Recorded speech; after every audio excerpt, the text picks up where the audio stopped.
Chapter 1. The Invitation to Snowbound Manor.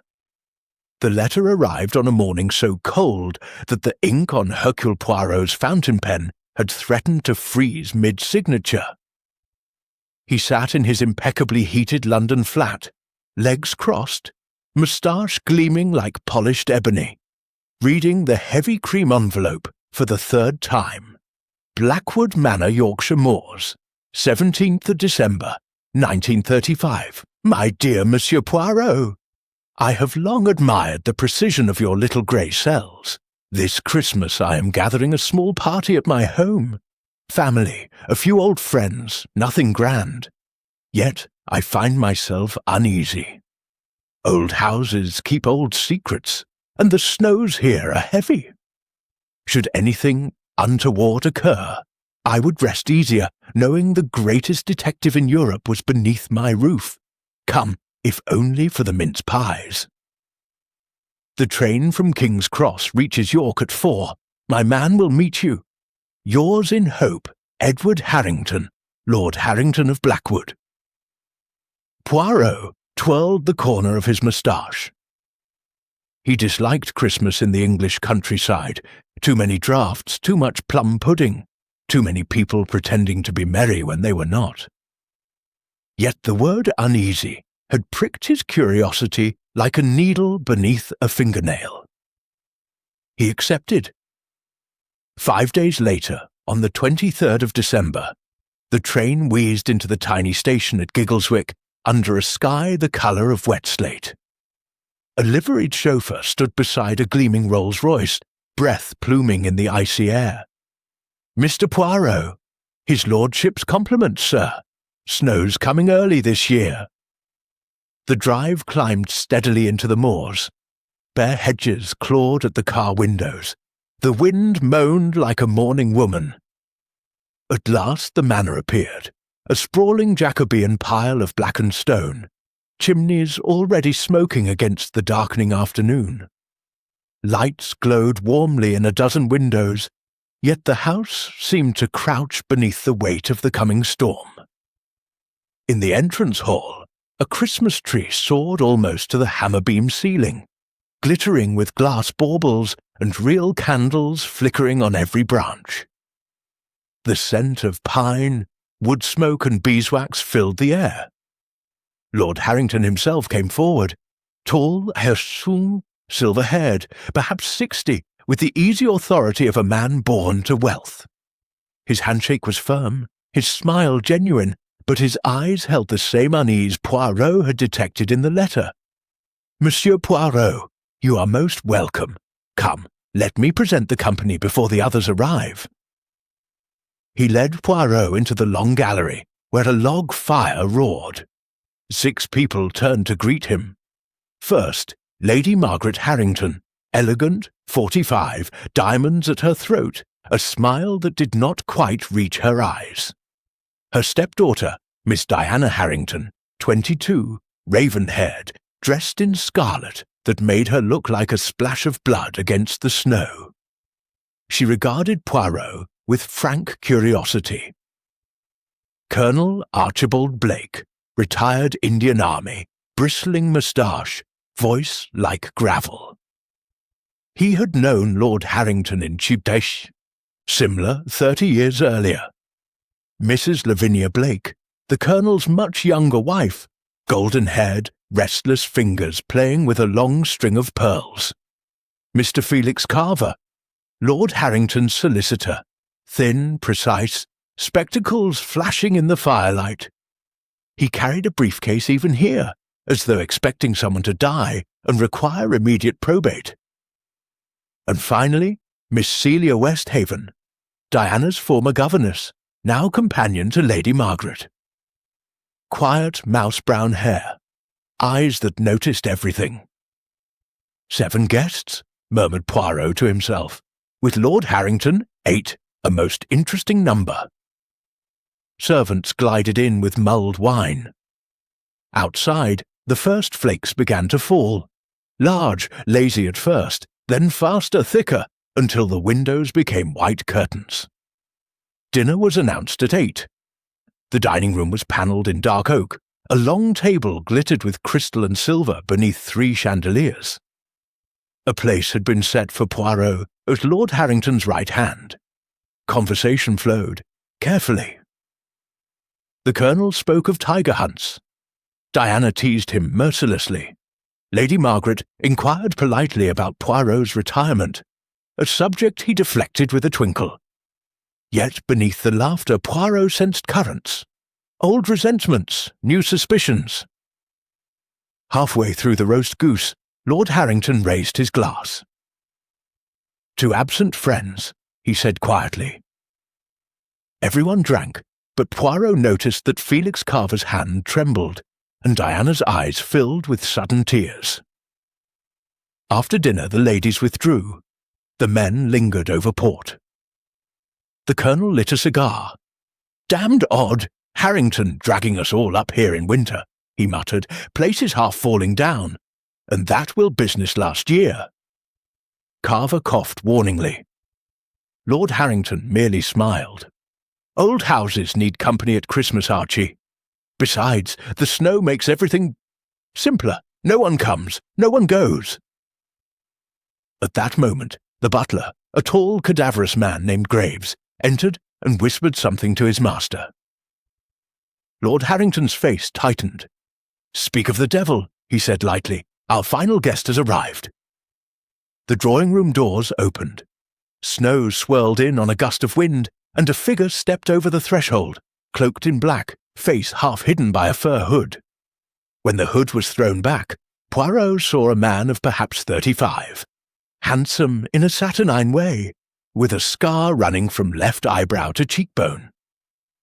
"Allow me," said the newcomer, voice smooth as spilled mercury, "to present myself. Victor Harrington, at your service." A hiss of indrawn breath circled the room. Lord Harrington rose slowly. "My nephew," he said, the words falling like stones into deep water. "Presumed dead these 10 years in South America. Welcome home, Victor." Victor smiled, showing very white teeth. "I always did have a flair for dramatic entrances, especially at Christmas." Outside, the blizzard struck in earnest. Windows rattled, chimneys howled. By midnight, the manor was cut off from the world. Telephones dead, roads impassable, snow already drifting to the sills of the ground-floor windows. Poirot stood alone in his bedroom, looking out at the white maelstrom. His reflection stared back from the black glass, neat, compact, immaculate, even in dressing-gown and slippers. "Mon Dieu," he murmured, twirling his moustache. "What a charming little nest of vipers we have here. And the snow, it falls so obligingly, n'est-ce pas? No one will leave Blackwood Manor until the thaw." He turned away from the window, eyes bright. "And Hercule Poirot, he does not leave either. Not at least until he understands why Lord Harrington was uneasy, and why a man thought dead for 10 years chooses this Christmas, this blizzard, to come home." Downstairs, a clock struck 1. Somewhere in the sleeping house, a floorboard creaked. The game, Poirot reflected with a small, satisfied sigh, had already begun. Chapter 2. Whispers in the Hearth's Glow. Christmas Eve dawned white and merciless. Poirot drew back the heavy velvet curtains of his bedroom to find the world erased. Snow pressed against the panes like a living thing. The tops of the yew hedges in the formal garden had vanished entirely. Only the church spire in the distant village still pierced the sky, a thin black needle against the swirling grey. He dressed with his usual precision. Dark green waistcoat, perfectly knotted tie, spats gleaming despite the knowledge that no one beyond these walls would see him for days. Order, he reminded himself, is the enemy of chaos, and chaos was already sniffing at the doors of Blackwood Manor. Breakfast was served in the smaller morning room. The company assembled slowly, as though reluctant to face one another in daylight. Lord Harrington was absent. Graves explained that his lordship had been called early to the estate office by a leaking roof in the east wing. Conversation was brittle. Colonel Blake complained loudly about the wireless being dead, damned snow on the aerial. Mrs. Lavinia Blake examined her manicure with theatrical boredom.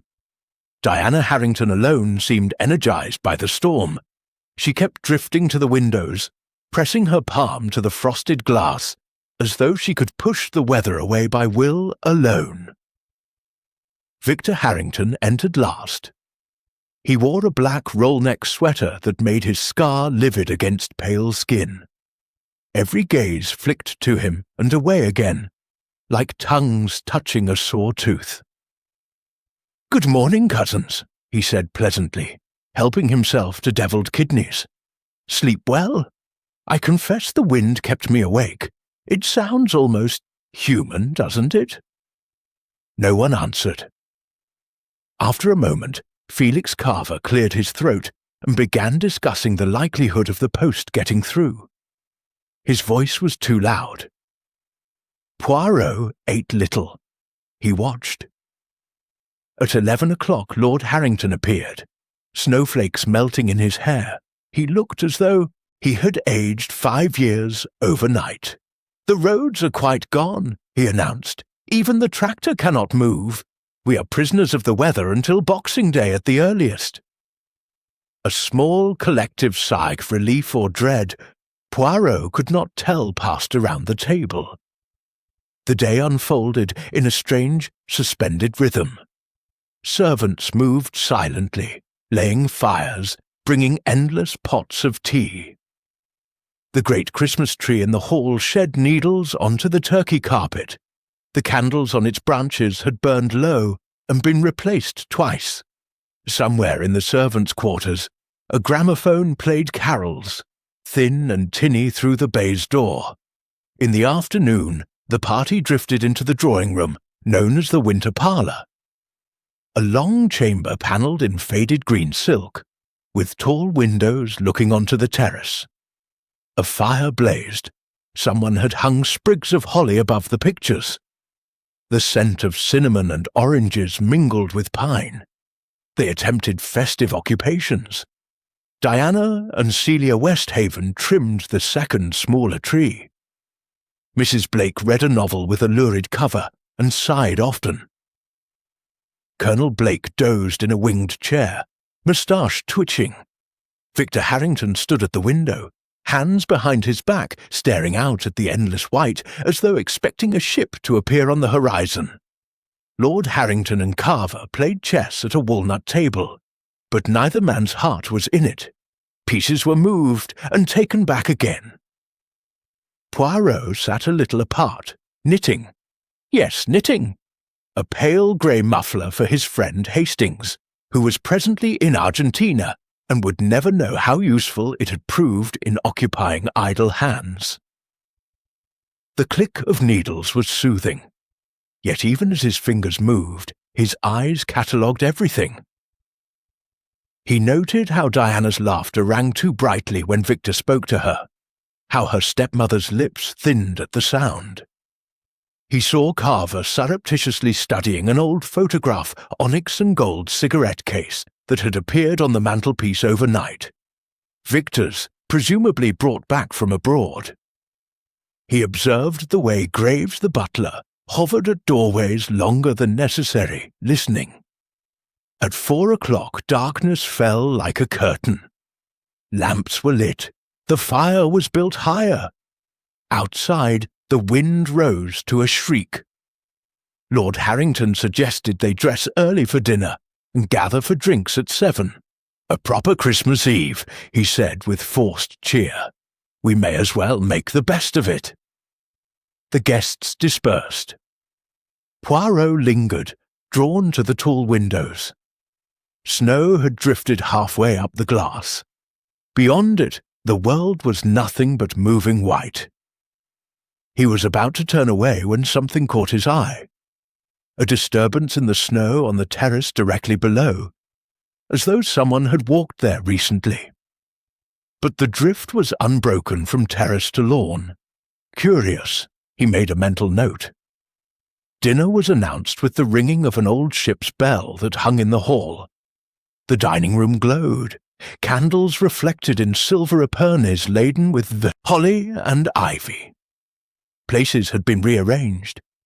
Victor now sat opposite Poirot, Diana on his right, Lady Margaret on his left. Lord Harrington presided at the head, grave and courteous. The meal was lavish. Clear soup, turbot with lobster sauce, roast pheasant, a towering plum pudding carried in on a silver salver, blazing with brandy. Champagne flowed. Someone proposed a toast to absent friends again. Glasses clinked, but the words tasted bitter. Conversation turned, inevitably, to Victor's return. 10 years is a long time to be away, Colonel Blake said, spearing a roast potato. South America, was it?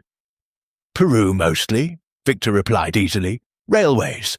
Rather dull, I'm afraid, but lucrative. And you never wrote, Diana said, almost accusingly. Victor smiled at her. Letters have a habit of going astray in the Andes, little cousin. Besides, I was told the family preferred me. Forgotten. Lady Margaret's hand tightened on her glass. Lord Harrington intervened smoothly. The past is the past. We are together now, and it is Christmas. After the pudding, the ladies withdrew. The men passed the port. Colonel Blake became maudlin about lost comrades in the war. Carver drank too quickly. Victor smoked Turkish cigarettes that smelled of cloves. At last they rejoined the ladies in the drawing-room. Coffee was served. A maid passed round sugared almonds. Someone suggested charades. The idea died swiftly. Instead, Celia Westhaven was persuaded to play the grand piano. She chose melancholy pieces. Chopin, a haunting arrangement of Coventry Carol. Snow tapped against the windows like impatient fingers. Poirot found himself beside Lord Harrington. "You are troubled to bring me here, mon ami," he murmured in French. "Yet so far I see only the ordinary tensions of a family with too much history. Where is the unease you wrote of?" Lord Harrington glanced toward Victor, who was leaning over the piano watching Celia's hands on the keys. "Some ghosts walk in this house, Monsieur Poirot," he said softly. "Tonight of all nights, be patient." Midnight approached. Graves appeared with a tray of hot-buttered rum. As the clock began to strike 12, the company raised their glasses. "To Christmas," Lord Harrington said. The 12th stroke sounded. At that instant, every light in the house went out. A collective gasp. Darkness swallowed the room. Only the red eye of the fire remained. Wind screamed in the chimney. "Stay calm," Lord Harrington called. "The generator must have failed. Graves!" But Graves was already moving, a silhouette against the fireglow carrying a candelabrum. He lit it from the hearth. Flames leapt up, throwing long shadows across startled faces. In that flickering half-light, Poirot saw something that made his scalp prickle. Victor Harrington was staring at the Christmas tree with an expression of naked horror. His lips moved soundlessly. Following his gaze, Poirot saw what had shocked him. High among the branches, half hidden by tinsel and glass baubles, hung a small object that had not been there earlier. A sprig of mistletoe, tied with a bright red ribbon, and beneath it, dangling by a black cord, a tiny silver dagger no longer than a finger. The candle flames wavered. Someone screamed softly, quickly stifled. Lord Harrington's face had gone the colour of ash. "Graves," he said hoarsely, "take that down at once." But before the butler could move, the lights blazed on again as suddenly as they had failed. The generator evidently had recovered. In the restored electric glow, the dagger was gone. Only the mistletoe remained, innocent and seasonal. Victor laughed, a short, jagged sound. "How festive," he said. "A kiss, or a killing. One never knows at Christmas, does one?" No one laughed with him. Later, in the silence of his bedroom, Poirot stood again at the window. The storm showed no sign of abating. If anything, it had worsened. Snow had reached the upper sills now. The manor was being buried alive. He reviewed the day in his orderly mind. A cigarette case. A disturbance in the snow that was not a disturbance. A silver dagger that appeared and vanished like a conjurer's trick. And a sprig of mistletoe hung deliberately high, where only a tall man, or someone on a ladder, could have placed it. Someone, Poirot murmured to his reflection, wishes to remind this house of an old death, or to promise a new one. He twirled his moustache once, fiercely. "Joyeux Noël," he said to the blizzard. "We shall see who laughs last." Somewhere far below in the sleeping house, a door closed with the soft finality of a coffin lid. Chapter 3. The Midnight Scream. The house slept uneasily. Poirot did not. He sat in the small armchair beside his bedroom fire, fully dressed except for his shoes, a cashmere shawl across his shoulders. On the table beside him rested a cup of tisane, real verbena, not the English hay they called tea, and his pocket notebook. He had written 3 neat columns: names, motives, opportunities. So far, only question marks filled the last 2. The grandfather clock on the landing struck 2 with a hollow boom that seemed to shake snow from the eaves. Poirot listened to the wind prowling the corridors like a hunting animal. Then, quite distinctly, he heard another sound, the soft creak of a floorboard immediately outside his door. He did not move. The handle turned a fraction, paused, turned back. Footsteps retreated, almost soundless, on the thick carpet. Only when silence returned did Poirot rise. He opened his door a hand's breadth. The corridor was empty, lamplight glimmering on mahogany panelling. But on the carpet, dark against the crimson pattern, lay a single wet footprint, bare, long, narrow. It pointed away from his room, toward the back stairs used by the servants. Poirot closed the door softly and returned to his chair. "Someone," he murmured, "wishes to know if Hercule Poirot is awake. Awake he is!" He did not sleep again. At 20 minutes past 4, the scream came. It was high, raw, unmistakably human, and it tore through the house like a shard of glass. Doors flew open, voices shouted. Poirot was already in the corridor, slipping his feet into patent leather shoes, when Diana Harrington ran past in a peach silk dressing gown, hair wild. "It came from outside," she cried. "The terrace." Lights blazed everywhere now. Colonel Blake appeared in pyjamas and a regimental dressing gown, revolver in hand. Victor Harrington followed, barefoot, black hair tousled, eyes glittering with something that might have been excitement. Lord and Lady Harrington emerged together. Her face was parchment white. Graves the butler, deathly calm in a camel-hair coat thrown over his nightshirt, was already at the front door, wrestling with bolts stiff with frost. "Mind the drift, my lord," he warned. But Lord Harrington pushed past him. They spilled out onto the terrace in a rush of cold and candlelight. The blizzard had paused, as though catching its breath. Snow lay in smooth, virgin waves 4 feet deep, glowing faintly under a 3/4 moon that had briefly unveiled itself. Every footprint from the previous day had been erased, except one set. From the French windows of the library, a single line of prints led across the terrace, down the 3 snow-buried steps, and out toward the rose garden. They were deep, staggered, the marks of a man running desperately. And they ended, abruptly, impossibly, 10 yards from the house. In the middle of that blank snowfield lay the body. Graves reached it first, sinking to his thighs. He knelt, brushed snow from the face, and recoiled. "It's Mr. Reynolds, my lord," he said, voice cracking for the first time. "The under-butler. He's quite dead." Poirot arrived beside them, coatless, the cold biting through his waistcoat like acid. He looked down. Reynolds, a thin, nervous man of 40, who had served the fish course the previous evening, lay on his back, arms flung wide. His uniform jacket was open, his shirt and waistcoat were soaked crimson. A single deep wound gaped beneath the sternum, driven upward with great force. His eyes were wide, mouth open in a silent scream.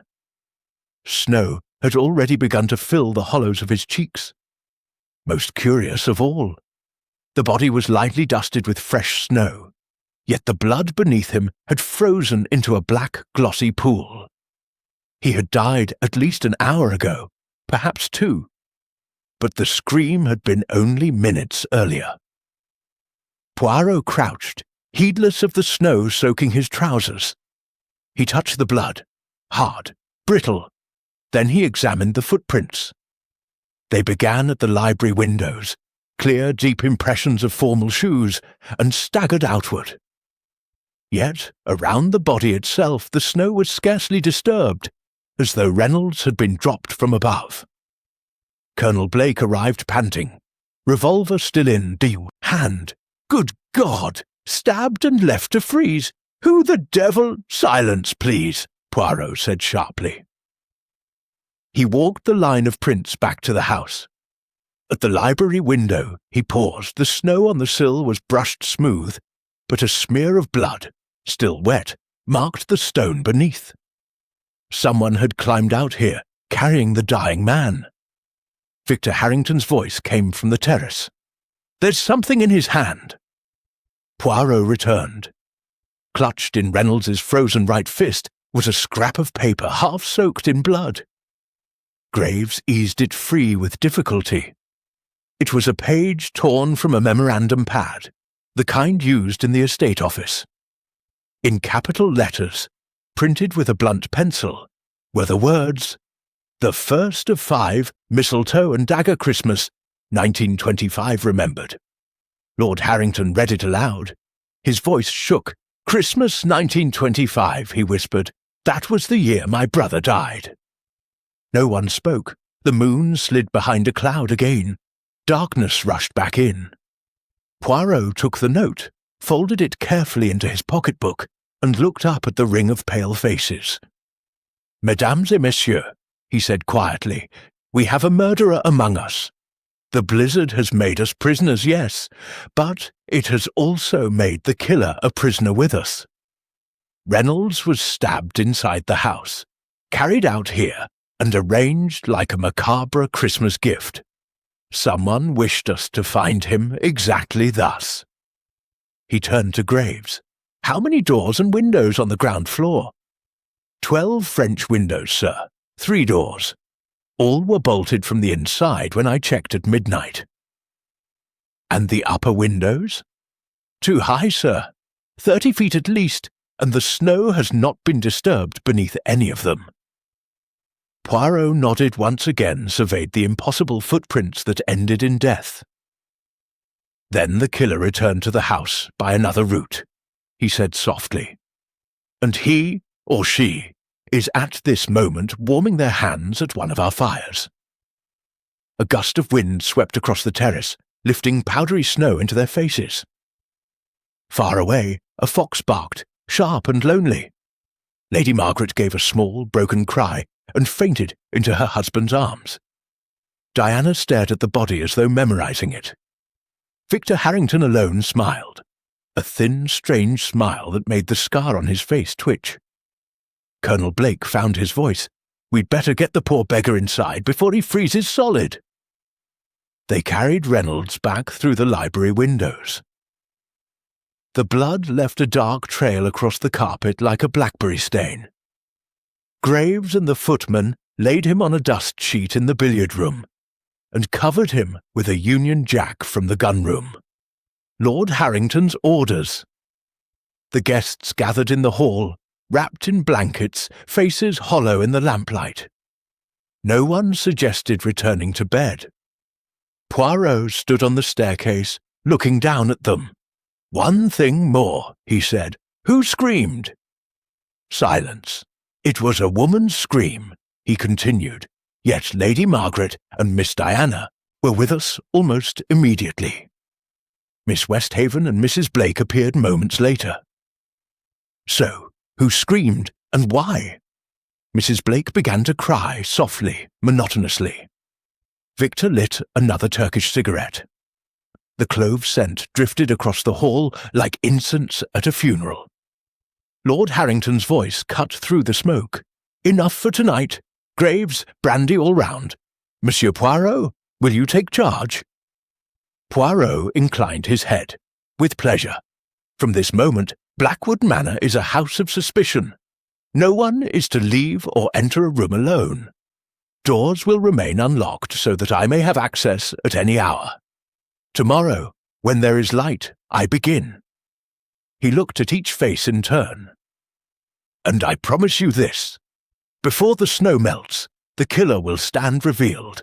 Hercule Poirot has spoken." Upstairs, a shutter banged in the wind. Somewhere in the servants' wing, a woman sobbed uncontrollably. The Christmas candles on the great tree had burned down to stubs. Wax pooled like blood on the parquet floor.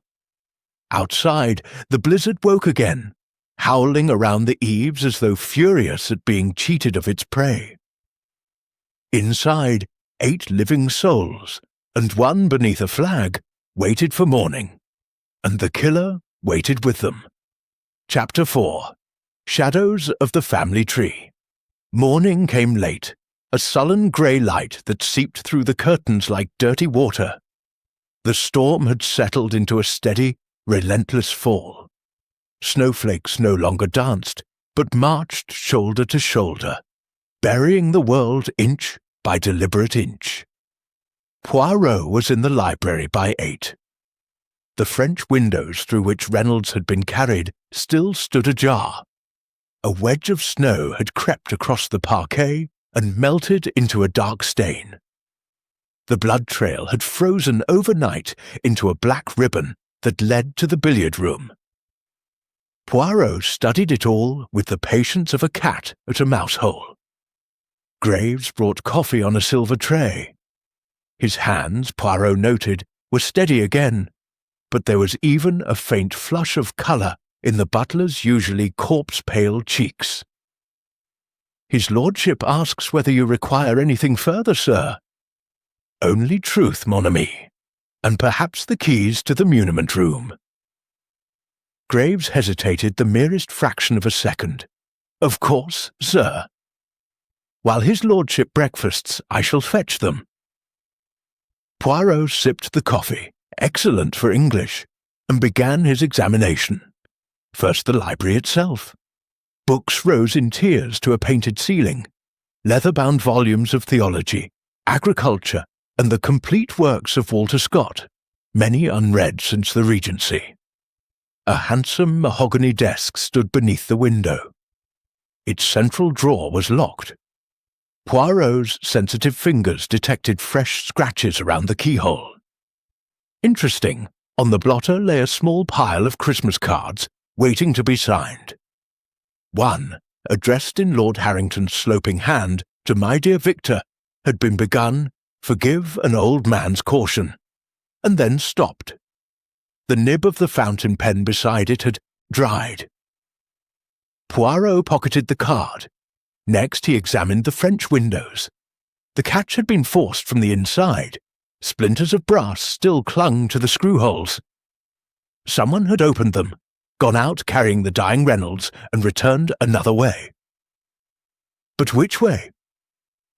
He stepped outside. The terrace was a smooth white plain. Yesterday's footprints had vanished.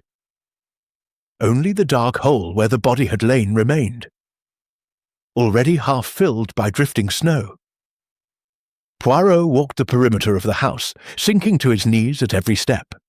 All ground-floor windows were fast. The kitchen door was bolted on the inside, the scullery likewise.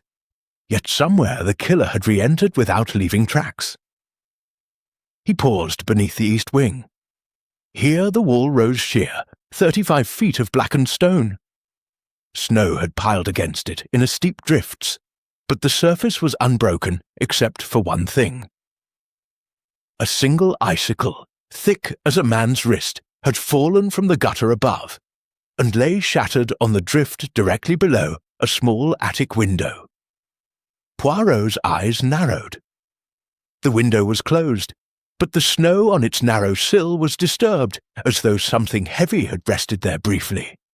He made a mental note and returned indoors, brushing snow from his overcoat like sugar from a cake. At 10 o'clock the house gathered in the morning room. No one had dressed properly. Shawls and cardigans had replaced evening silk. The Christmas Eve seemed a lifetime ago. Lord Harrington looked as though he had not slept at all. Dark bruises ringed his eyes. "Monsieur Poirot," he began without preamble, "Reynolds had no enemies that I know of. He was a quiet, conscientious man, 20 years in this house. Who could possibly want him dead?" "That," said Poirot, "is what we shall discover. But first, the past. You spoke of Christmas 1925. A ripple passed through the room. Lady Margaret's hand flew to her throat. Diana stared fixedly at the carpet. Lord Harrington sighed. "Very well, it is no secret, I suppose, though we have tried to let it lie." He glanced at Victor. "My younger brother Julian was the golden boy of the family, charming, reckless, beloved by everyone. On Christmas night 1925 we held a masked ball. Julian quarrelled violently with someone here present. He stormed out into the snow. He was found the next morning beneath the yew tree in the rose garden, stabbed through the heart. The dagger was never recovered. The coroner called it murder by person, or persons unknown. The case was never solved." Victor's scar seemed to glow against his pallor. "And the quarrel?" he asked softly. Lord Harrington's gaze slid away. "Money, always money. Julian believed I had cheated him of his share of our mother's fortune." "Which you had," Victor said, almost gently. Silence, thick as the snow outside. Colonel Blake cleared his throat explosively. "Ancient history, damn it! What's that got to do with poor Reynolds?" "Everything," Poirot replied. The note left in Reynolds's hand referred explicitly to Christmas 1925. Someone wishes us to remember that death. Someone who knows the house intimately, who can move through it in the dark without leaving tracks. He turned to Graves, who had just re-entered with an iron ring of keys. "The muniment room, if you please." The muniment room lay at the end of the west corridor. A stone vault once used as a priest's hiding hole, now lined with deed boxes and steel cabinets. Graves unlocked the door and stood aside. Inside smelled of parchment and candle smoke. Poirot worked quickly. Within 10 minutes he had found what he sought. A thin folder labelled Inquest, Julian Harrington, deceased 26 Dickney 1925. He carried it to the library and spread the contents on the desk. Photographs first. Julian Harrington, laughing, glass raised, taken only hours before his death. A post-mortem picture. Poirot averted his eyes. Even he had limits. Then statements. Reynolds's own statement, taken by the local inspector, was brief. "I was on duty in the Long Gallery until 2 a.m. Mr. Julian passed me at approximately 1:45, wearing a black domino and mask. He was alone and appeared agitated. He went toward the library. I heard raised voices, his and another man's, but could not distinguish words. 10 minutes later, I heard the library door slam. I thought nothing more until morning." Poirot read it twice. Then he turned to the inventory of items found on the body. Amongst the usual, cigarette case, loose change, handkerchief, was one line that made his moustache bristle with excitement. Small sprig of mistletoe, tied with red ribbon, in left hand. exactly like the sprig that had appeared and vanished on the Christmas tree last night. He closed the folder and sat very still. So, 10 years ago, Julian Harrington had died with mistletoe in his hand. Last night a silver dagger had hung beneath mistletoe on the tree. This morning, Reynolds was stabbed and left in the snow with a note invoking that same Christmas. Someone was reenacting the past or completing it. The desk drawer, still locked, seemed to mock him. Poirot produced a small leather case from his pocket, selected a pick, and 30 seconds later, the drawer slid open. Inside lay a single object, a dagger no longer than his palm, its blade blackened with old blood, wrapped in yellowed tissue. Tied around the hilt was a frayed red ribbon, from which hung a dried, brittle sprig of mistletoe. Poirot lifted it with reverence, the murder weapon of 1925, hidden all these years in the library desk. But whose desk? Lord Harrington's, certainly. Yet the lock had been forced recently. He rewrapped the dagger carefully and returned it exactly as he had found it. Then he rang the bell. Graves appeared with suspicious promptness. Graves, a question. In 1925, who had the key to this desk? The butler's eyes flickered. His late lordship, Mr. Julian, sir. After his death, the desk passed to the present Lord Harrington. The key has been missing for many years. Merci. Poirot dismissed him and stood at the window, watching the snow fall in slow, hypnotic curtains. Pieces began to arrange themselves in his mind like the coloured fragments in a kaleidoscope. A murder 10 years old. A weapon hidden and now rediscovered. A servant killed to silence him or to send a message, and a house full of people with secrets sharp as that little dagger. He became aware of a presence behind him. Victor Harrington leaned in the doorway, hands in pockets, scar livid in the cold light. Found anything interesting, Monsieur Poirot? Many things, monsieur. For example, why did you not die in Peru as the world believed? Victor's smile was slow. Because I was never in Peru. I have been rather closer to home these 10 years, watching, waiting for the right Christmas. And this is the right one? Oh yes, Victor said softly. The snow is perfect, and everyone I need is here. He turned to leave, then paused. By the way, Reynolds was not the first to die for this family's sins. He will not be the last. The door closed behind him with a gentle click. Poirot looked again at the smooth, trackless snow outside. Somewhere in the house, a clock struck noon, muffled by the storm. 5 hours of grey daylight remained. And the killer, whoever he or she was, had promised 4 more deaths before the thaw. Poirot twirled his moustache once, fiercely. Then Hercule Poirot, he declared to the empty room, must work very fast indeed. Chapter 5. The Blizzard's deceptive veil tea was served at 4 o'clock in the winter parlour, as though nothing more sinister had happened than a cancelled hunt.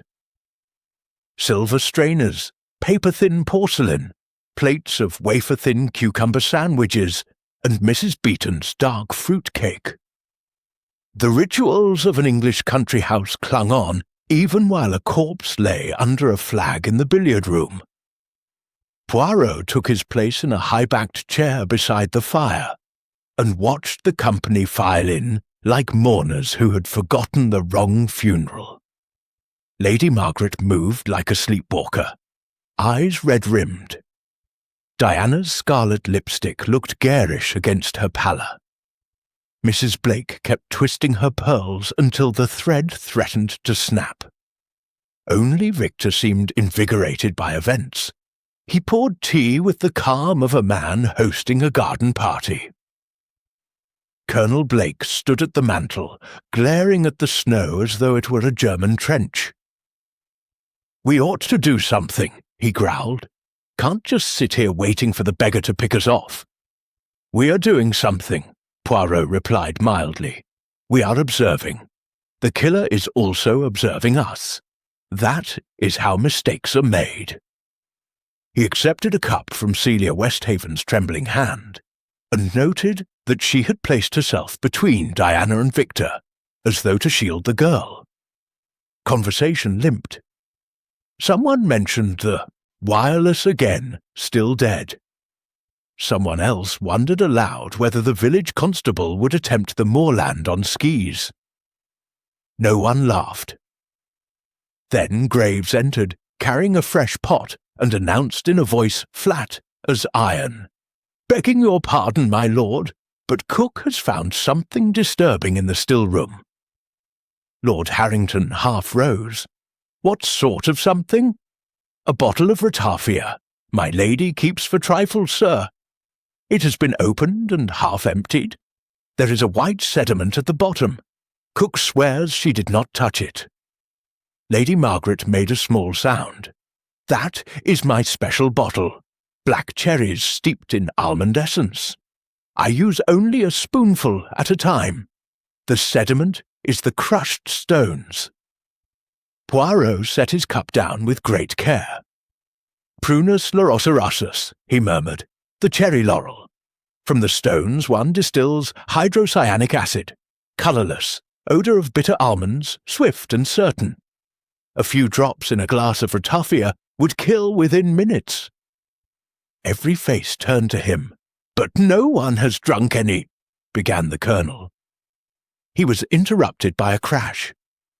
Mrs. Lavinia Blake had tried to stand. Her chair toppled backwards. She clutched at her throat, eyes bulging. "Burning!" she gasped. "My throat! Burning!" She crumpled to the rug. Chaos erupted. Diana screamed. Colonel Blake dropped to his knees beside his wife, bellowing for water, milk, anything. Victor remained seated, teacup balanced elegantly on his knee, watching with detached curiosity. Poirot was already moving before Mrs. Blake hit the floor. He seized the woman's jaw, forced it open, sniffed once. "Bitter almonds," he confirmed. "Quickly, an emetic." Celia ran for salt and warm water. Graves, with the presence of mind of long service, was already tilting Mrs. Blake's head back while the colonel supported her shoulders. They worked frantically. "Salt water, mustard, more water." Mrs. Blake retched, convulsed, retched again. At last a gush of dark liquid stained the hearth-rug, and the smell of bitter almonds filled the room. She lay gasping, alive but grey-faced. Someone had tried to murder her in full view of 10 witnesses, using a poison that should have killed in under 2 minutes. Yet she breathed. Poirot stood, eyes blazing. "Search every cup," he ordered. Graves and the footman moved with military precision. 8 cups were examined. 7 contained nothing but assam and bergamot. The 8th, Mrs. Blake's own, pushed slightly away from the others, held a teaspoonful of clear liquid at the bottom, already turning cloudy. Victor raised an eyebrow. "Clever," he said softly. "Very clever." Poirot rounded on the room. "Who poured Mrs. Blake's tea?" Silence. Celia whispered, I think I did, but you only poured from the large pot." Poirot finished. "The poison was added afterwards. Someone leaned across, or passed the sugar, or simply waited until attention was elsewhere. The blizzard gives cover inside the house as well as out." He turned to Graves. "Lock the still room. Bring me the ratafia bottle." While they waited, Mrs. Blake was carried upstairs, still retching, the colonel hovering like an anxious bear. The rest remained frozen in the parlour, afraid to touch anything. Graves returned with the bottle sealed in a napkin. Poirot held it to the light. Half the original contents were gone. A lethal white sediment swirled when he tilted it. "Enough here," he said grimly, "to poison the entire household twice over." Lord Harrington's voice was hoarse. "But why Lavinia? She has no connection to 1925. "Does she not?" Poirot asked gently. Let us see. He produced his notebook and flipped to a fresh page. Christmas 1925. Julian Harrington dies. Present that night were Lord and Lady Harrington, then newly engaged, Colonel Blake, home on leave, Mr. Carver, the family solicitor, Miss Westhaven, not yet governess but visiting as a friend of the family, and a house party of 20 others. Among the 20 was a certain Miss Lavinia Gray, music hall actress, protégée of Julian Harrington. She vanished the morning after the murder and was never questioned. Every head swivelled toward the staircase down which Mrs. Blake had just been carried. Victor gave a low whistle. So the Colonel married Julian's mistress. How very biblical. Lady Margaret's face was stone. Lavinia was never proven to be anything of the sort. Yet she was paid £5,000 to leave the country quietly, Poirot said, producing a photocopied ledger page from his pocket. He had found it in the muniment room an hour earlier. Signed by Lord Harrington, countersigned by Mr. Carver. Carver went the colour of putty behind his spectacles. The room seemed to shrink, the walls pressing inward with the weight of 10-year-old guilt. Diana broke the silence. So someone is punishing everyone who was here that night. Or everyone who profited from Julian's death, Victor added, almost cheerfully. Poirot closed his notebook with a snap. 2 attacks in 24 hours. One succeeds in warning only because the dose was misjudged or the victim's stomach was strong. The killer grows impatient. That is good. Impatience breeds error. He looked toward the windows. Snow still fell in a solid curtain. Visibility was down to 10 yards. The moor had disappeared, entirely vanished. Tonight, he said quietly, we shall set a small trap. I require a volunteer to play the goat. No one spoke. Poirot smiled, small and terrible. Very well, Hercule Poirot will be the goat himself. He outlined his plan in a low voice, while the fire crackled and the snow hissed against the panes. At 11 o'clock that night, the house was dark except for a single lamp burning in the library. Poirot sat at the desk, the same desk where the murder weapon of 1925 had been hidden, reading a book by lamplight. A glass of whiskey and soda stood at his elbow. The French windows were unlatched, the curtain slightly drawn back so that a wedge of light fell across the terrace. He looked to anyone watching like a man unable to sleep, seeking distraction in a book and a nightcap. In reality, the whiskey was cold tea, the book was upside down, and every sense was alert. He waited. The clock in the hall struck 12. 1:30. At 17 minutes past 1, the lamp flickered, as though a draught had touched it. Poirot did not move. A gloved hand appeared between the curtains, eased the French window open 2 inches 3. Snowflakes whirled in on a breath of Arctic air. The hand withdrew. 30 seconds later, the lamp went out altogether. Darkness. Poirot sat motionless, breathing shallowly. He heard the softest scuff of a shoe on parquet, then the faint clink of glass. A figure moved between him and the dying fire, silhouetted for an instant. A hand reached for the whiskey glass. Poirot's own hand shot out like a striking cobra. He seized a wrist, slim, surprisingly strong. The figure gasped, tried to pull away. The lamp blazed on again. Graves had been waiting behind the door with a box of matches. In Poirot's grip stood Celia Westhaven, white-faced, a small medicine bottle in her free hand. Clear liquid dripped from its neck onto the carpet. For a moment, no one spoke. Then Celia began to cry. Soft, hopeless sobs that shook her whole body. "I didn't want to hurt anyone," she whispered, "only to make them remember. Julian loved me. They destroyed him, and then paid that woman to disappear. I waited 10 years. Poirot released her wrist. She sank into a chair as though her bones had melted. Lord Harrington appeared in the doorway, face stricken. Behind him clustered the others, summoned by the prearranged signal. "Celia?" he said, bewildered. "You?" She looked up, tears cutting channels through face powder. "I was Julian's fiancée," she said simply, "not Lavinia. Everyone believed the lie because it was easier. When he died, I had nothing. They gave me a post as governess out of pity. Every Christmas I watched them laugh and drink while Julian lay in the churchyard." Victor stepped forward, eyes glittering. "So you decided to stage your own 12 days of Christmas. 5 victims, like the 5 who profited most." Celia nodded. "Reynolds recognized me from the old photographs. He was going to tell. Then Lavinia, Mrs. Blake, started boasting how much she had been paid to keep quiet. I couldn't bear it." Poirot held up the little bottle. "And tonight you tried for me.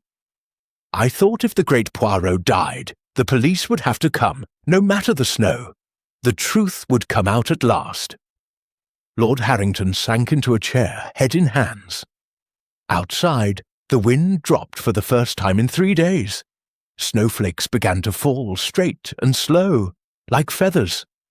Poirot looked at the exhausted, broken woman before him.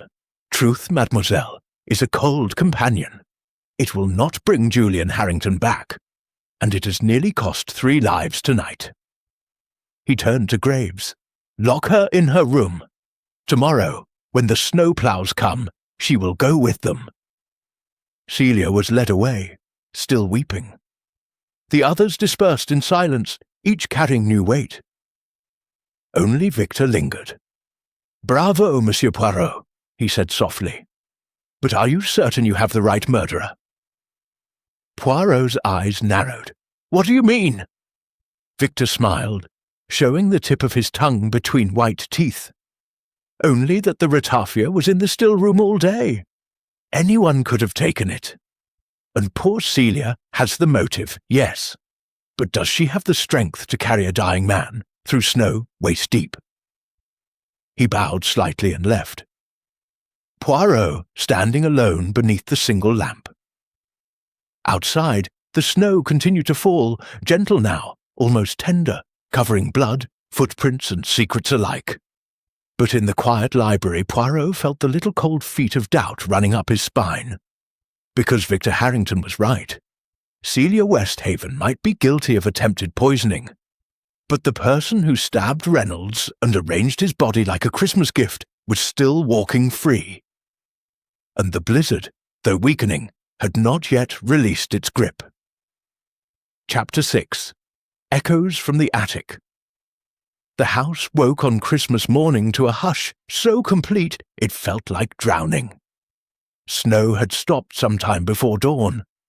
The world outside the windows was a blank, luminous page. Every roof, every tree, every hedge had been erased and rewritten in soft, lethal white. The silence was so deep that the creak of a single floorboard sounded like a gunshot. Poirot stood at his bedroom window in dressing gown and slippers, hands clasped behind his back.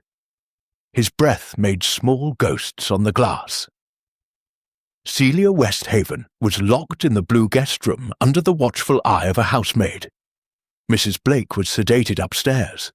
Reynolds lay rigid beneath his flag. Yet the house still felt crowded, as though unseen guests pressed against the walls. He dressed with particular care. Dark suit, white waistcoat, the grey spats he reserved for funerals and first-degree murder investigations, and went in search of the attic stairs. The main staircase ended at the second floor. A narrower flight, hidden behind a green baize door, climbed into darkness. Poirot took a candle from the console table and ascended. The attic stretched the full length of the manor, a cavern of sloping roofs and cobwebs. Moonlight, for the sun had not yet strength to pierce the snow clouds, filtered through a single dormer window, laying a silver bar across the dusty boards. Trunks, broken chairs, rolled carpets, a child's rocking horse with one eye missing, the usual debris of 3 centuries. Poirot moved methodically, candle held high. He found what he sought in the far corner, beneath a Holland cover yellow with age. A stack of leather-bound photograph albums and, beside them, a child's painted wooden trunk stenciled Diana in faded letters. He knelt, undid the rusted hasp, and lifted the lid. Inside lay a treasure trove of forgotten summers. Pressed flowers, theatre programmes, a lock of dark hair tied with blue ribbon. And photographs, dozens of them. Julian Harrington everywhere, laughing on the terrace with a younger, radiant Diana on his shoulders, leaning against the yew tree in cricket whites, masked at the fatal Christmas ball of 1925, arm possessively around a slight dark-haired girl in silver lame. Poirot held the photograph closer to the candle. The girl's face was unmistakable. Celia Westhaven, 20 years younger, eyes shining with love. He turned the page. Another photograph. Julian and Celia kissing beneath the mistletoe in this very attic, fairy lights strung along the beams. On the back, in Julian's dashing scrawl, Christmas 1924, the year I almost had everything. Poirot's breath caught. Behind the couple, half in shadow, stood a tall figure in evening dress, face obscured by the flare of a flashbulb, but the posture, the set of the shoulders, was familiar. He was still studying it when a soft scrape sounded behind him. He turned swiftly. Victor Harrington stood at the head of the attic stairs, silhouetted against the candle he carried. Snow crystals glittered on his black sweater like diamonds. "Couldn't sleep either, Monsieur Poirot?" "I find attics instructive," Poirot replied. "They keep what the rest of the house tries to throw away." Victor came forward, candle raised. The two flames danced together. "Find anything interesting?" "Many things." Poirot held up the photograph of the kiss. "You recognize the man in the background?" Victor glanced at it and smiled. "My Uncle Edward, your host. He always did like to watch." Poirot slipped the photograph into his pocket. "Tell me, monsieur, why did you really return after 10 years? Victor set his candle on a trunk and lit a cigarette. The flare of the match lit the scar livid. "Because Julian was my father." The words hung in the frigid air like incense. Poirot did not blink. "Continue. My mother was a housemaid here, dismissed when she became inconveniently pregnant. Julian promised marriage, of course. Then he met Celia, pretty little governess-in-waiting, and promises became negotiable. Mother died when I was 7. I was brought up in the village, educated on the scraps Julian threw me. When he was murdered, I was 15. I knew who had done it." "And who was that?" Victor exhaled smoke toward the rafters. "The same person who paid Lavinia Gray to disappear. The same person who has spent 10 years rewriting history so that Julian died a drunken gambler instead of the man who was about to expose a forgery that would have ruined the Harrington name." He tapped ash onto the floorboards. "I came back for justice, or revenge. At this point, the distinction bores me." Poirot studied him. "Yet you let Celia take the blame for the poison." "Celia is a symptom, not the disease. She loved Julian. I hated him. We are opposite sides of the same cracked coin." A silence stretched, broken only by the faint groan of snow settling on the roof. Poirot closed the trunk. "You know where the dagger was hidden all these years?" "Of course. I put it there the night Julian died. I was in the house, hiding in the priest's hole, watching everything. I saw the murder. I took the weapon before the police arrived. Childish melodrama, perhaps, but I wanted something of him." He crushed the cigarette beneath his heel.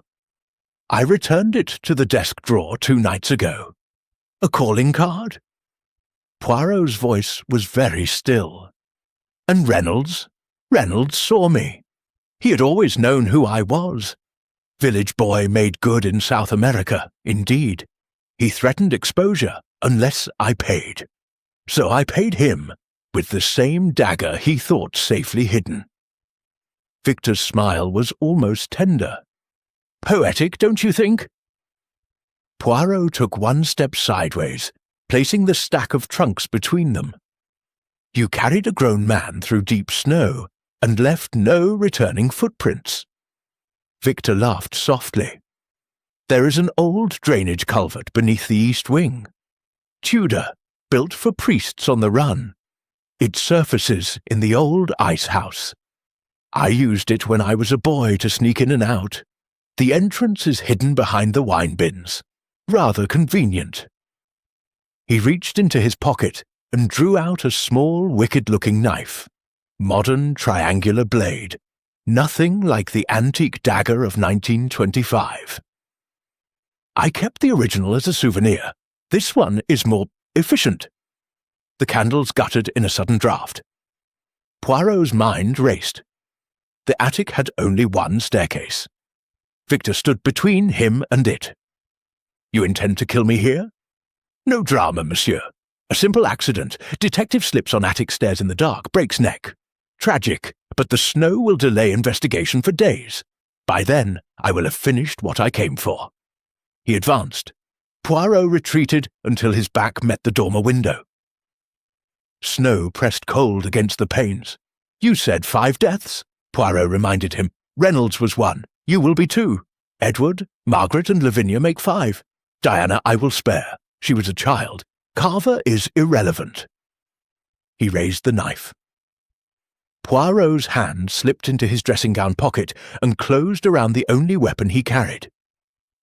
A small silver whistle he sometimes used to summon porters in railway stations. He put it to his lips and blew one shrill, piercing blast. Victor hesitated, startled. From the stairs came the thunder of boots. Colonel Blake appeared first, revolver in hand, followed by Lord Harrington and Graves, both holding shotguns. Victor's face contorted. You planned this? Naturellement, Poirot said calmly. You talk too much, monsieur. All the best murderers do. Victor lunged. Colonel Blake's revolver roared. The bullet took Victor in the shoulder, spinning him sideways. The knife clattered across the boards. He crashed into the rocking horse, sending it galloping crazily into the dark. Graves and Lord Harrington pinned him, while the colonel kept the revolver steady. Victor laughed through blood-flecked lips. Too late, he gasped. Check the drawing room. A dreadful silence fell. Poirot was already running. He took the stairs 3 at a time, candle extinguished, guided by instinct. Down the main staircase, along the corridor, into the winter parlour. The Christmas tree still stood. Fairy lights dark now, but a new decoration had been added. Lady Margaret Harrington hung from the highest branch. A silk scarf knotted around her neck, face purple, eyes bulging in death. Beneath her bare feet, arranged in a neat semicircle, were 5 sprigs of mistletoe tied with red ribbon. On the carpet beneath lay the antique dagger, the real one, driven through a sheet of paper. Poirot knelt and read the words scrawled in blood. 4 down, 1 to go Merry Christmas. Vav. He straightened slowly. From the hallway came the sound of Victor's laughter, wild and triumphant, even as they dragged him away. Poirot looked at the dead woman swaying gently, like a terrible ornament. No, he said quietly to the empty air, it ends here. But in the sudden, listening silence of the house, he was no longer sure, because Victor had been shot and seized in the attic. Yet someone swift and silent, had entered this room in the last 5 minutes and hanged Lady Margaret while the rest of the household thundered upward. Someone else entirely. The blizzard might have paused, but the killing had not. And Christmas Day was not yet over. Chapter 7. The killer's chilling taunt. Christmas Day, 4:17 p.m. The short northern afternoon was already bleeding into dusk. Lady Margaret's body had been cut down and carried to the morning room. The doors were locked, the key in Poirot's pocket. The great Christmas tree in the winter parlour now stood stripped of its fairy lights, looking suddenly shabby and ashamed, as though it knew what it had been forced to display. The survivors gathered in the long gallery, the only room large enough to hold them all at a safe distance from one another. A fire roared, yet no one felt warm. Colonel Blake stood at one end, with his revolver still in his hand, looking as though he would gladly shoot the next person who moved. Lord Harrington sat hunched on a settle, staring at nothing. Diana wept silently into a handkerchief. Felix Carver kept polishing his spectacles until the lenses squeaked. Graves and 2 footmen stood guard at the doors. Victor Harrington, shoulder crudely bandaged, wrists bound with picture cord, had been locked in the gun-room under the eye of the gardener, a former sergeant major who needed no instruction about vigilance. And yet the house still felt crowded with murder. Poirot stood beneath the stern portraits of long-dead Harringtons, hands clasped behind his back, moustache bristling with fury and concentration. "Mesdames et messieurs," he began, voice cutting through the hush like a scalpel. "We have been toys, puppets in a play written by a madman. But the play is not yet finished. 3 people are dead. Reynolds, Mrs. Blake. No, forgive me. Mrs. Blake lives, sedated upstairs. 2 are dead. Reynolds and Lady Margaret. Victor Harrington has confessed to Reynolds and claims responsibility for the others. Yet he was in the attic, shot and seized, when Lady Margaret was hanged. Ergo, someone else finished his work. He let that settle. Therefore, we have not 1 murderer, but 2, perhaps more. 1 driven by private vengeance, 1 by, what? Loyalty, fear, love. We shall discover. He produced the blood-smeared note that had been pinned to the Christmas tree. 4 down, 1 to go. Victor spoke of 5 victims, Reynolds, myself, Edward, Margaret, Lavinia. Margaret is dead, yet the note says 4. The arithmetic is wrong. That is significant. Diana lifted her tear-blotched face. Perhaps he can't count with a bullet in him. Or, Poirot said softly, the 4th victim is already dead, and we have not yet found the body. A collective shiver ran through the room. At that moment the lights flickered, dimmed, brightened again. The generator, labouring under the weight of snow on the roof, groaned like a wounded animal. Graves stepped forward. "Begging your pardon, sir, but there's something you should see, in the locked room." Poirot's eyes sharpened. "The locked room? The late Lord Julian's bedroom, sir, on the 2nd floor. It has not been opened since 1925. His lordship, the present lord, kept it as a shrine, more or less. But the key has always hung on the board in my pantry. This afternoon the key was missing, and now, found, sir, in the lock from the inside." The company followed Poirot up the main staircase like a funeral cortege.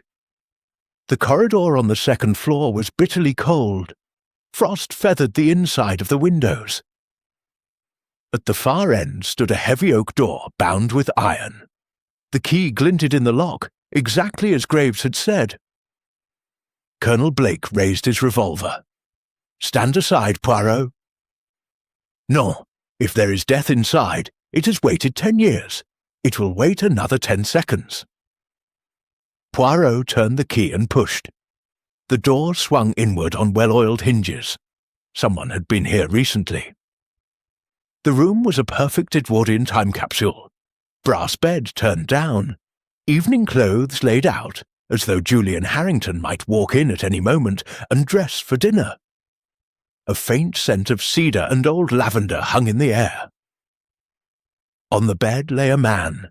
He wore full evening dress of 1925 cut, white tie, tails, patent pumps. His arms were folded across his chest.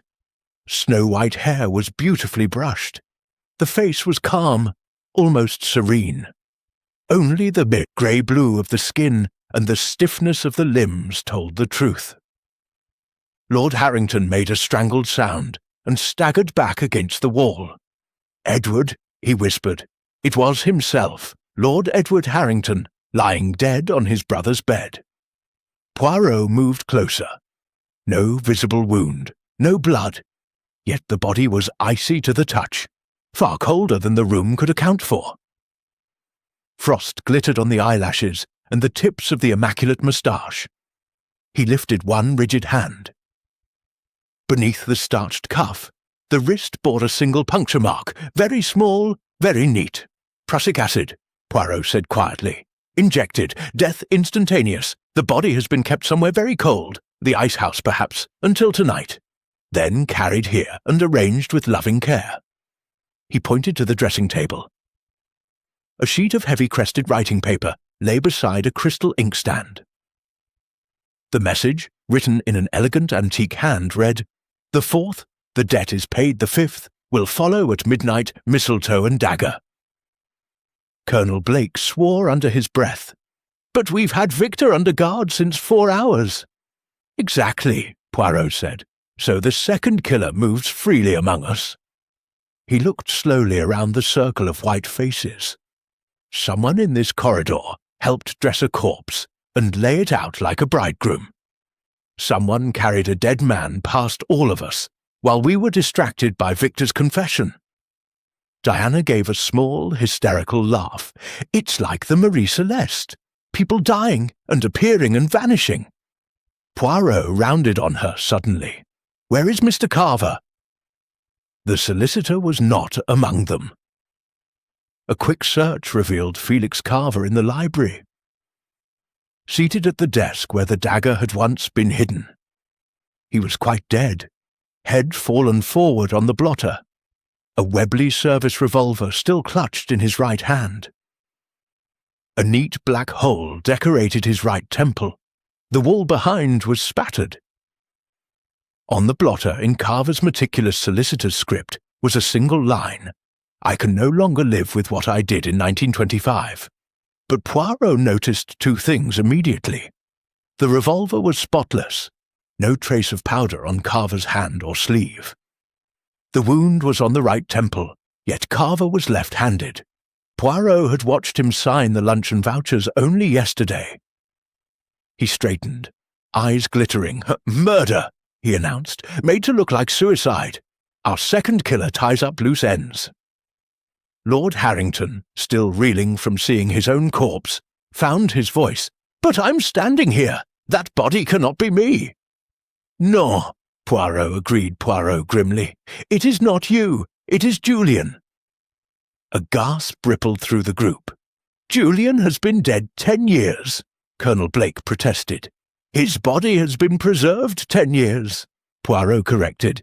"In the ice house, packed in sawdust and salt, perhaps. Someone has kept him as a macabre doll, waiting for the perfect Christmas to bring him home." He turned to Lord Suor Harrington. "Monsieur, in 1925 you identified your brother's body. You signed the death certificate." Lord Harrington's face crumpled. I thought I did. There was so much blood. The face was... But the clothes, the signet ring, were on the wrong man," Poirot finished. "The man you buried in the family vault was not Julian Harrington. It was the man who actually died that night. The man who quarrelled with Julian and was stabbed in this very house." He held up the photograph he had taken from the attic. Julian and Celia kissing beneath mistletoe, the shadowy figure watching. "The watcher was you, Lord Harrington. You killed the wrong man in a fit of rage, believing him to be your brother with Celia. Then, to hide the mistake, you and Carver arranged a substitution. Julian's body vanished, preserved against the day the truth might be told. The unknown man, perhaps a gatecrasher to the ball, was buried as Julian. The scandal was buried with him. Lord Harrington swayed. How can you possibly— Because the corpse on the bed has a full set of teeth, Poirot said gently. Julian lost 2 front teeth in a hunting accident in 1923. Everyone in the family knew it. You would have seen immediately that the body in the snow was not your brother. Yet you identified it eagerly. Why? Because you had already hidden the real Julian, still alive, perhaps wounded, certainly furious. And you needed time. Diana stared at her father as though seeing him for the first time. Victor's voice drifted up from the gunroom below, faint but gleeful. Told you there was more than one snake in this nest. Poirot ignored him. Carver helped you because the forgery Julian threatened to expose was Carver's own work, your mother's will, altered to disinherit Julian in your favour. When Victor returned, the old terror revived. Carver could not risk exposure, so the second killer silenced him. He looked at the clock, 10 minutes to midnight. And now the 5th victim is promised at the stroke of 12. Every head turned toward the sound of the grandfather clock beginning its slow chime in the hall below.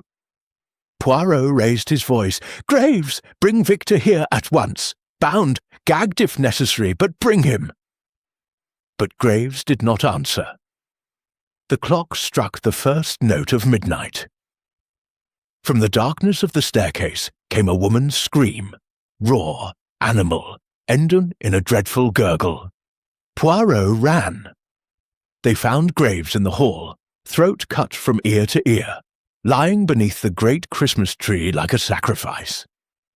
In his outstretched hand, he clutched a final sprig of mistletoe, tied with red ribbon. Pinned to his chest with the original silver dagger was a note. 5. The house is cleansed, Merry Christmas. And beneath the tree, half hidden by presents never opened, lay a small gift box wrapped in black paper. Poirot opened it with steady fingers. Inside was a human heart, perfectly preserved in ice, wrapped into mistletoe. On the lid, in blood, for Edward, with love. J. Lord Harrington stared at it and began to scream, high, keening sounds that held no sanity.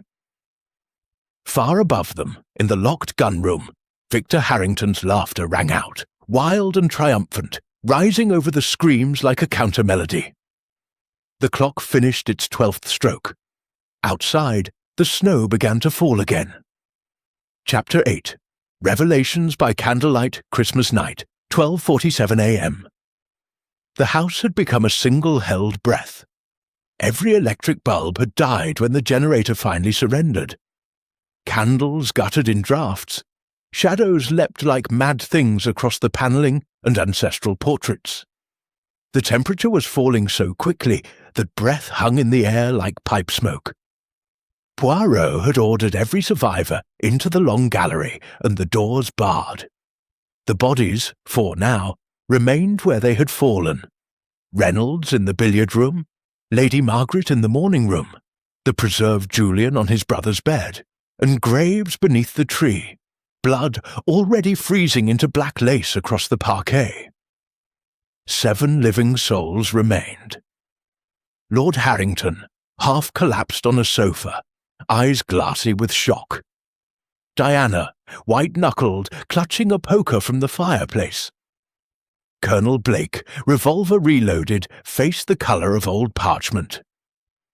Mrs. Lavinia Blake, wrapped in blankets, pupils wide from laudanum, but awake. Felix Carver's corpse. They had carried it in and laid it on a table. No one wanted to be alone with the dead tonight. Victor Harrington, still bound, shoulder bleeding afresh, sitting on the floor with his back to a suit of armour, smiling the smile of a man who has watched the last card played and knows he holds the ace. And Hercule Poirot, small, immaculate, terrible in his calm. 8 candles burned in a silver candelabrum on the grand piano. Their flames were the only movement in the room, Poirot placed the black gift box containing the frozen heart in the centre of the turkey carpet. "Mesdames et messieurs," he said, voice ringing clear above the wind, "the time for games is finished. 4 people are dead.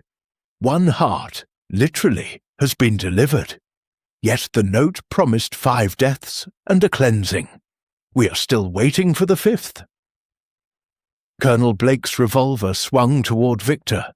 "He's the 5th. Let's be done with it." Victor laughed aloud. "Shoot me, Colonel, and you will never know who cut Graves's throat while you were all listening to my confession." Lord Harrington made a moaning sound. "Julian, my brother, all these years, alive until tonight," Poirot confirmed, "preserved like a specimen because someone loved him too much to let him rot. Someone who believed that one day the snow would come again, and the truth could be told in blood and ice." He turned to Diana.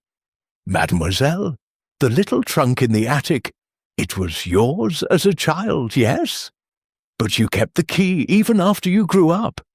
You visited the ice house every year on Christmas night, did you not? To sit with your Uncle Julian and tell him how the family prospered while he lay forgotten." Diana's face crumpled. "He was going to marry me when I was older. He promised. Then they killed him and buried a stranger in his place. I was 8 years old. I saw everything from the nursery window. I saw Papa and Mr. Carver carry Julian's body to the ice house. I kept his heart alive all these years." Her voice was perfectly steady, almost dreamy. Mrs. Blake gave a small, broken scream. "You're mad." "No," Diana said, gently corrected. "I am patient." Victor's smile widened. "My half-sister," he said with pride. "We wrote to each other for years. I planned the grand gestures, Reynolds, the dagger, the notes. Diana handled the intimate touches, the heart, the hanging, the throat." He shrugged, wincing at the bullet wound. "A perfect partnership." Poirot raised a hand. "Almost perfect, but you made one error, both of you." He walked to the candelabrum and lifted it high. "Observe the shadows."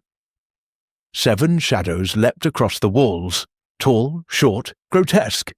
But an 8th shadow moved independently, detaching itself from the suit of armour behind Victor. The suit of armour was empty.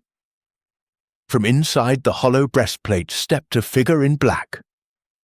Celia Westhaven, eyes burning with the same calm madness Diana wore. In her right hand, she held the modern knife Victor had dropped in the attic. In her left, a length of picture cord soaked dark. "I was never locked in my room," she said conversationally. "Graves felt sorry for me. He let me out to get some air. Poor Graves." Colonel Blake's revolver roared. The bullet clanged off the steel breastplate Celia still wore like a shield. She sprang with astonishing speed, knife flashing. Diana moved at the same instant, poker raised to protect or to strike. No one would ever know which. Poirot had anticipated both. He hurled the heavy silver candelabrum. It struck Celia full in the chest, candles, molten wax, and all. She screamed as flames caught her sleeve. Colonel Blake fired again. This time the bullet found flesh. She staggered, knife falling, and Diana caught her as she fell, cradling the woman who had loved the same ghost for 20 years. Celia looked up at the girl, blood bubbling on her lips. "He would have been proud of us," she whispered, "mistletoe and dagger. We kept the promise." Then she died. Diana began to rock her, humming the Coventry carol under her breath. Victor's laughter cracked, became something raw and human. Lord Harrington rose slowly from the sofa. He walked to the frozen heart in its black box, lifted it with reverent hands, and pressed it to his own chest. "Forgive me, Julian," he said clearly. "I thought I was saving the family. I only damned us all." He carried the heart to the fireplace and laid it on the burning logs. Flesh sizzled. A sweet, dreadful smell filled the gallery. No one moved to stop him. When nothing remained but ash, he turned to Poirot. "Do what you must, monsieur. I am ready." Poirot looked at the 3 survivors, for, if one counted the living corpse cooling on the table, and at the 2 mad children cradling each other on the carpet. "No," he said quietly.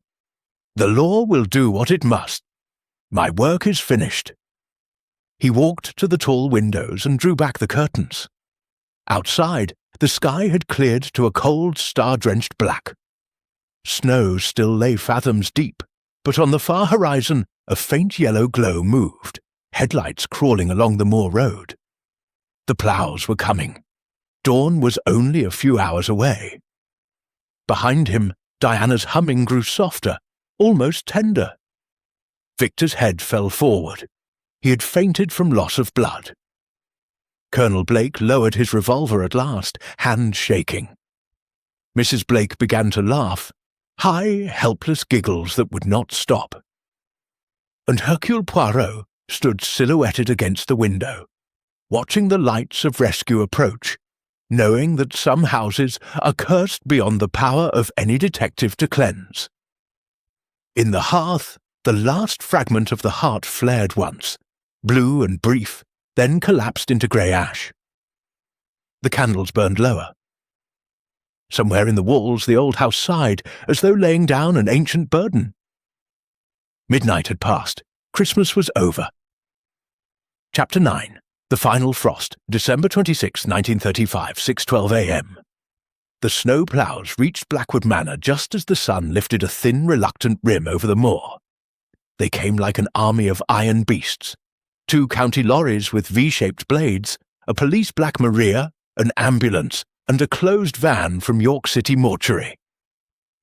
Behind them, on horseback because no vehicle could yet manage the lane, rode Superintendent Angus Spence of the North Riding Constabulary, red-faced, furious and half-frozen, and utterly determined to arrest someone before breakfast. The great front doors were flung open. Cold, clean air rushed in, sweeping away the stench of blood, tallow, and terror that had soaked the house for 3 days. Poirot stood on the top step in his camel-hair coat and Homburg, looking as though he had slept 10 hours and breakfasted on brioche. In reality, he had not closed his eyes since Christmas Eve. Superintendent Spence dismounted, boots crunching on the fresh crust. "Monsieur Poirot, sir, we got your telephone message at dawn, something about multiple murders and a heart in a box. I thought it was a damned hoax until we saw the telephone lines were down and the manor unreachable. What in God's name has happened here?" Poirot gave him a small, tired bow. "Superintendent, what has happened here is a tragedy in 5 acts, written 20 years ago and performed this week, performed to its dreadful conclusion. Come inside, bring blankets, brandy and handcuffs. You will need all 3. They found the survivors exactly where Poirot had left them at sunrise. Lord Harrington sat on a straight chair in the Gestier hall, wrists already cuffed at his own request, staring at the blood frozen into black rosettes on the parquet. He looked 20 years older than the man who had greeted Poirot 4 days earlier. Diana Harrington knelt beside the body of Celia Westhaven, arranging strands of dark hair with the tenderness of a mother preparing a child for burial. She was singing very softly, the same lullaby she had hummed in the gallery. When the policeman approached, she did not resist. She simply rose, allowed them to cuff her delicate wrists and walked out between 2 constables as though going to her first ball. Victor Harrington had been carried down on a makeshift stretcher. The bullet had been removed by the ambulance men. He was conscious, pale, almost courteous. "Tell the newspapers I died heroically," he told the sergeant cuffing him, "or villainously. either sells copies. Colonel and Mrs. Blake were wrapped in blankets, drinking brandy-laced tea under the watchful eye of a police matron. The Colonel's revolver had been taken from him. He kept repeating, "I should have shot the lot of them and been done with it," until his wife hushed him with a trembling hand. The dead were photographed, measured, lifted onto stretchers, and carried out into the blinding white morning. Reynolds, Lady Margaret, Felix Carver, Graves, and most terrible of all, the perfectly preserved body of Julian Harrington, finally released from his decade in the ice house, his face serene beneath the frost, as though he had merely been waiting for the family to remember him properly. Only the heart was gone, burned to ash by his brother's hand. Superintendent Spence listened to Poirot's account in the library. Snow dripping from his coat onto the hearthrug. When Poirot finished, the policeman removed his helmet and rubbed a hand across his scalp. "So, let me have this straight," he said slowly. "In 1925, Lord Harrington and the solicitor Carver murdered an unknown man, dressed him in Julian Harrington's clothes, stabbed the corpse for effect, and hid the real Julian, who was only wounded, in the ice house. Then, when Julian actually died of his injuries, they kept the body secretly preserved while burying the stranger as Julian." "Precisely. And the motive being a forged will that disinherited the younger brother.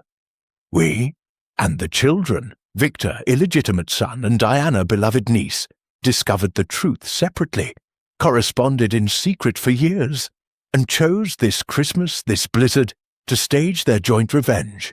They are not children any longer," Poirot said quietly. "They are avenging angels who lost their wings long ago." Spence exhaled. "And Celia Westhaven, a third angel. She loved Julian truly. When she believed him dead, she stayed to watch the family rot from within. When Victor returned, she joined the dance. 3 murderers, 1 ghost, 1 house, 1 perfect storm." Spence stared out of the window at the line of black body bags being loaded into the mortuary van. 5 dead, 3 in custody, 2 broken beyond repair, and all because of a forgery and a lie told 10 years ago on a Christmas night. Poirot twirled his moustache, more weary than triumphant. "Christmas," he said, "is a time when the past returns, n'est-ce pas? Sometimes it returns wearing bells and tinsel, sometimes it returns with a dagger." Spence closed his notebook. "The assize court will hang the 3 of them. Yorkshire jury won't lose sleep over it." Poirot inclined his head. "They will hang for Graves and for Lady Margaret.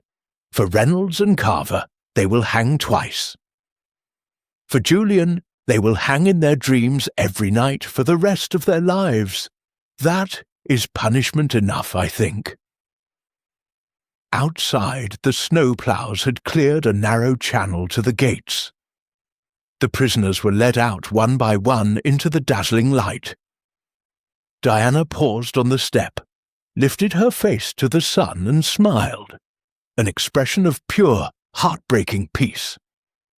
Victor carried on the stretcher, managed a theatrical wink at the press photographers who had miraculously appeared on the moor.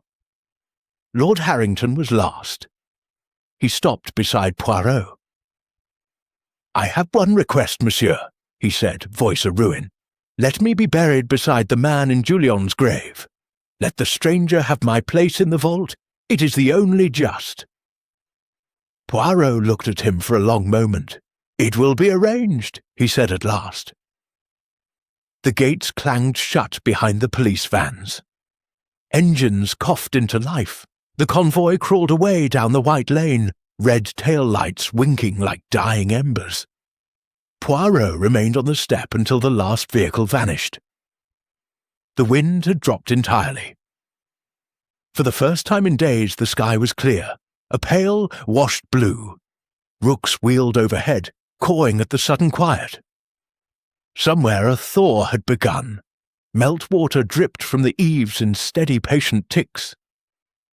He took a final look at Blackwood Manor, its windows blind with frost, chimneys no longer smoking, the Christmas wreaths on the door already blackened and drooping.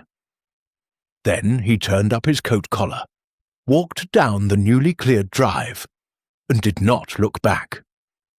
Behind him the house stood empty, waiting for new owners who would never quite sensibly pull it down and salt the earth. Ahead of him, the road to the railway station steamed gently in the rising sun. Poirot breathed in the cold, clean air and permitted himself one small, sad smile.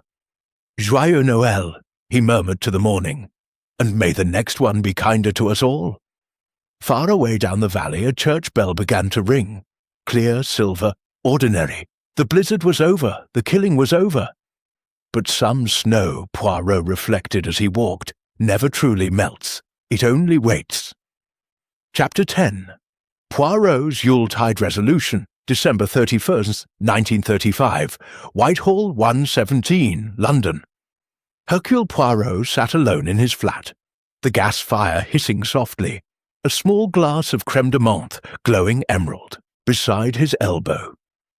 Outside, a gentle London drizzle had replaced the savage northern snows. The streets glistened like wet coal, and the New Year's Eve traffic sounded muffled and far away. On the table before him lay the only mementos he had brought back from Blackwood Manor. One sprig of mistletoe, now brittle and brown, tied with a frayed red ribbon. A single photograph, Julian Harrington laughing beneath the yew tree, Diana on his shoulders, both of them impossibly young. And the last note, the one pinned to Graves's chest with the silver dagger, now cleaned of blood and folded with Belgian precision. He had read the newspapers, of course. The headlines had been lurid, the details only half correct, the photographs merciless. Yorkshire House of Horror, Christmas carnage on the moors, mad heiress and bastard son in dock. The public had devoured every syllable. Tomorrow the three survivors, Victor, Diana and Lord Harrington, would face the magistrates at York Castle. The verdicts were foregone conclusions. England still hanged its murderers in 1935, and Yorkshire juries did not flinch. Poirot lifted the photograph and studied Julian's careless, dazzling smile. "Mon pauvre," he murmured, "you broke so many hearts that in the end the hearts broke you." A soft knock sounded at the door. George, his valet, entered with the evening post on a silver tray. "Happy New Year in advance, sir," George ventured. Poirot rarely permitted familiarity, but tonight he merely nodded. On the tray lay one letter, thick cream paper, black border. Poirot recognized the crest of Blackwood Manor. He slit it open with a pearl-handled knife. "My dear Monsieur Poirot, they have granted me pen and paper one final time. I will not waste words on self-pity. I killed my brother, not with my own hand, but with greed and panic, and a forged signature. The rest followed as surely as night follows day. Victor and Diana were children when the lie began. I made them monsters. That is the true indictment no court will ever read. I have asked that my body be laid in the churchyard at Giggleswick, under a plain stone marked only Edward. He tried to save the wrong thing. Let Julian have the vault at last. Let the stranger we buried as Julian keep whatever name God gave him. There is money left, not much, but enough. I have instructed my solicitors to settle an annuity on Mrs. Lavinia Blake and the Colonel, and to endow a small ward at York Hospital for children injured by fire. Perhaps a few lives can still be warmed. As for you, monsieur, I leave you the only thing of value I still possess, the truth. You gave us justice.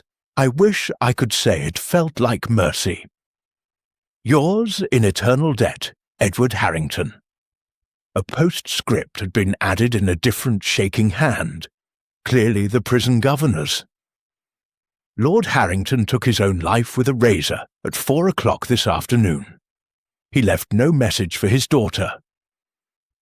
Poirot folded the letter and placed it beside the mistletoe. He rose, crossed to the window, and looked down into the wet street. Somewhere a clock began to strike midnight. Distant cheers drifted up from Piccadilly. Rockets burst in pale green and gold over the rooftops, and London greeted 1936 with the determined gaiety of a city that had seen worse. Poirot raised his glass to the dark glass. "To the dead," he said softly. "May they finally be warm." He drank, set the glass down, and turned off the lamp. In the sudden darkness, the sprig of mistletoe caught the glow of the fire for a moment. One last brief kiss of red and green before the shadows took it. Somewhere far to the north, on the high moor, where the snow still lay deep and crisp and even, Blackwood Manor stood empty under the stars sharp as diamonds. The wind moved through its broken windows and stirred the ashes in the hearth where a human heart had burned. And if a traveller had passed that way at the turning of the year, he might have heard very faintly the sound of a child singing the Coventry Carol, and the echo of a man's laughter, and the soft creak of a rope that no longer held any weight at all. But no traveller passed. The moor kept its own counsel, and Hercule Poirot, in his quiet London flat, closed the file on the last case of 1935, turned the calendar page to a fresh, unmarked year, and allowed himself, just this once, to sleep without dreaming of snow. Outside, the drizzle turned to sleet, then to silence. A new year had begun.